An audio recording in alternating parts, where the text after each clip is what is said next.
good afternoon, good evening, wherever you're watching this video from. Welcome to my YouTube channel, Alfredo Media, and thank you guys for your support. If you're here to subscribe, kindly do so as to get notifications each time I upload new content. Also know that you can follow me on Instagram at FredChappy23 and on Facebook, Alabama Jan Blasky. Okay, today I'll be taking a different direction. Okay, I'm trying to create ways on how to serve my subscribers better. Okay, and today I'm going to be talking about a very important topic for first-time travelers and also for frequent travelers.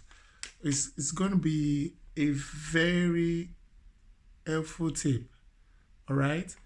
It has to do with the questions you'll be asked at the border control, that is at the port of entry. What do I mean by this? These are questions that you are likely to be asked at the port of entry before entry your desired destination. Okay, I'll be sharing most of the bullet point from my personal experience. I've been opportune to go to a number of countries and I faced different treatments at the various countries port of entry. Okay, I'm going to kickstart the bullet points with the first likely question that you'll be asked at the port of entry is your purpose of visit. Okay, for the purpose of visit, you might be visiting for different reasons. Firstly, maybe you're coming for tourism or either holiday, business visit, or for school. If you're coming for tourism, for instance, you have to be able to convince the immigration officer about the possible tourist attractions you want to visit. Okay, you should be able to name a few. All right. And if it's for holiday, you should, I believe, you should have like a third party or a sibling or a friend who is ready to receive you. And at this point, you should be able to give up the person's name, the phone number, and the possible residential address. That's where this person lives. All right. If it's a business visit, if you are traveling to meet your partners or your business people for, let's say, conference or something, you should be able to say few things about what you do exactly. Okay, so as to be able to convince the immigration officer that you are actually coming for this purpose. If it has to do with school, you need to be able to prove that you are a student. You need to have your admission letter at your disposal. For people visiting the US, you need to have your I-20 form, your service fee. You have to present this at the Homeland Security. At the UKA border control, for instance, you need to have your admission letter, proof of payment, that's your school fees payment, and the letter given to you by the school. You need to be able to present all this. Okay? And the second point is the duration of your stay. For instance, if you're traveling for tourism, you need to define your duration of stay. If you're staying for a week, you need to be able to tell them that, okay, you're staying for a week. If you're staying for more than a week, you need to tell them this and to show proof that you're staying for this amount of time. For instance, if you're staying for 2 weeks, you need to be able to tell the immigration officer if you're staying, let's say in an hotel. For an hotel, for instance, you need to have your hotel reservation. And if you're staying with a friend, you need to be able to give out the contact details of this person, the name and address of the person, and the person's phone number. Because in some cases, the immigration officers they put a call through to the person receiving you to confirm if they are truly expecting you, because they don't want anybody to be a liability to their government. They don't want a public charge or something. Do you understand? Okay, and moving on to the next one, I said something about it. It has to do with your accommodation. They want to know if you're staying in an hotel, if you have, if the hotel is fully booked, if you made reservations for your hotel, or you're staying with a friend. If you're staying with a friend, they want to know the relationship between you two. If it's a close friend, if it's a family friend, if it's a cousin, if it's a sibling, if it's a brother or your sister. Okay, and you need to also be able to show your return ticket. You need to be able to show your return ticket for that is to prove that you're going back to your country of residence. You need to show your return ticket to the immigration officer. This is like a proof that okay, you are actually entering as a visitor, or you're coming for holiday, or you're entering for, let's say, vacation and sightseeing. Then after the purpose of your visit, then you are likely to return to your homeland. Okay, and the next one is the BTA. What do I mean by BTA? BTA is either BTA or PTA. BTA is a business traveling allowance, and PTA is personal traveling allowance. PTA is a personal traveling allowance. That is what it simply means is how you intend to support yourself during this trip. The money you are supposed to hold to help yourself. That's for feeding, for navigating through town. That's for transportation, for trains, buses. If you want to take a taxi, the money you are holding in foreign currency. For instance, if you're coming to Europe, you need to have euros. I don't know the limit, but at least from 500 euros.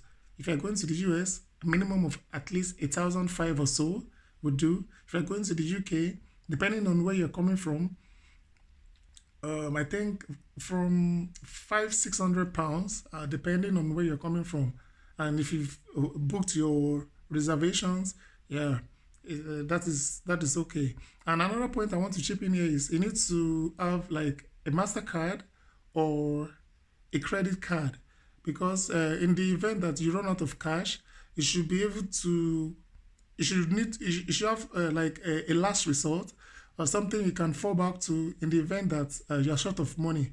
Maybe a credit card, for instance.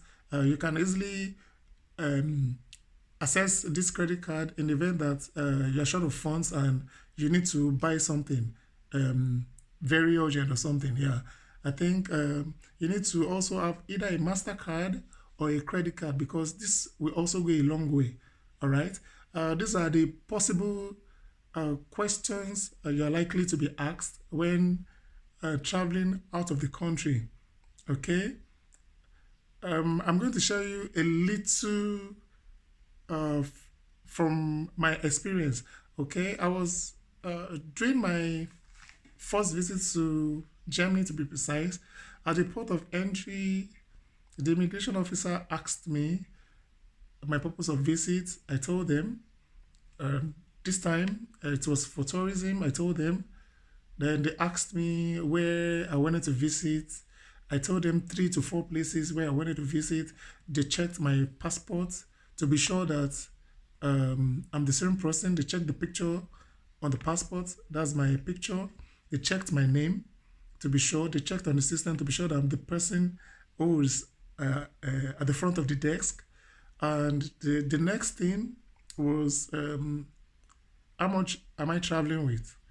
I told them the amount I had on me, and the immigration officer asked the denomination of the money I had with me. So I told them the denomination of the money, and he asked if he could see it. I told him, I showed him, and I also told him that I had money on my Mastercard this time, and he said okay.